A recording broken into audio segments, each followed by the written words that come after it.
Subrahmanya S ನಮ್ದಿರೋದು KGF proper. ಇಲ್ಲಿ ಬೆಂಗಳೂರು ಕುಂದಲ್ಲಿ ಸ್ಟೇ ಆಗಿದ್ದೀನಿ.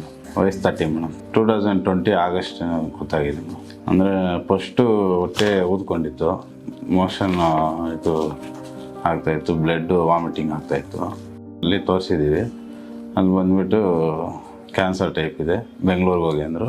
ಇವಾಗ ಒಂದು 6 ತಿಂಗಳಿಂದ ಸ್ವಲ್ಪ ಕಾಯಿಲೆ ಜಾಸ್ತಿ ಆಗಿದೆ. ಅದರಿಂದ ಇದು ಯೂಟ್ಯೂಬಲ್ಲಿ ನೋಡಿಬಿಟ್ಟು ಇಲ್ಲಿ ಬಂದಿದ್ದೀನಿ. CML blood cancer. ನನಗೆ ಕಾನ್ಸ್ಟಿಪೇಷನ್ ಆಗಿದೆ, ಮತ್ತು ಇದು ಮೋಷನ್ ಬ್ಲಡ್ಡು ಆ ಥರ ಎಲ್ಲ ಆಗಿದೆ. ಡೈಜೆಷನ್ ಪ್ರಾಬ್ಲಮ್ ಇದೆ, ಈಚಿಂಗ್ ಪ್ರಾಬ್ಲಮ್ ಎಲ್ಲ ಇತ್ತು. ಇವಾಗ ಒಂದು 6 ತಿಂಗಳಿಂದ ಪರವಾಗಿಲ್ಲ. ಆದರೆ ಇದು ಪ್ಲ್ಯಾಟ್ಲೈಟು ಎಲ್ಲ ಜಾಸ್ತಿ ಆಗ್ಬಿಟ್ಟಿದೆ. ತೊಂದರೆ ಏನಿಲ್ಲ, ಅದೇ ಹಸಿವು ಆಗಲ್ಲ, ಊಟ ಮಾಡೋಕ್ಕೆ ಅನಿಸೋದಿಲ್ಲ.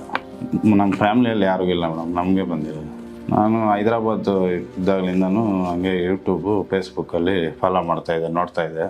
ಹೈದ್ರಾಬಾದು ಸ್ವಲ್ಪ ದೂರ ಇದೆ, ಹೆಂಗಪ್ಪ ಹೋಗೋದು ಅಂತ ಯೋಚನೆ ಮಾಡ್ತಾಯಿದ್ದೆ. ಇಲ್ಲೇ ಬೆಂಗಳೂರಿಗೆ ಬಂದಿದೆ, ಜಯನಗರದಲ್ಲಿ ಅಂದ್ಬಿಟ್ಟು ತಿಳ್ಕೊಂಡು ವಿಡಿಯೋ ಎಲ್ಲ ನೋಡಿ ಮಾಡ್ಕೊಂಡು ಇವತ್ತು ಬಂದಿದ್ದೀನಿ. ಶ್ರೀಕಾಂತ್, ನಾವು ಬಾಗಲಕೋಟೆ ಜಿಲ್ಲೆ ಹುಣಗುಂದ ತಾಲೂಕಿಂದ 40. ಈಗ 8 ತಿಂಗಳಿಂದ ಗೊತ್ತಾಯ್ತದೆ.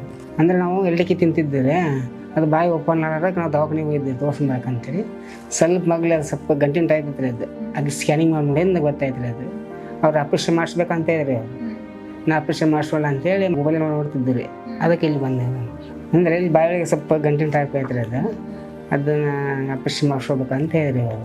ಈ ಕಡೆ ಅದಕ್ಕೆ ಹಲ್ಲು ತೆಗಿಬೇಕು, ಅದನ್ನ ಇಲ್ಲಿಂದ ಇಲ್ಲಿ ಆಪ್ರೇಷನ್ ಮಾಡಿಸ್ಬೇಕು ಅಂತಂದರೆ ಅದು ಮಾಡಿಸ್ಕೊಂಡ್ರೆ ಕೇಳಿದೆ. ಅದು ಮಾಡಿಸ್ಕೊಂಡ್ರೆ ಮುಂದೆ ಊಟಕ್ಕೆ ಮಾತಾಡೋಕೆ ತೊಂದರೆ ಆಗುತ್ತೆ ಅಂದರೆ ಅದಕ್ಕೆ ನಾನು ಬೇಡ ಅಂತ ಇದ್ದೇನೆ ನಾನು.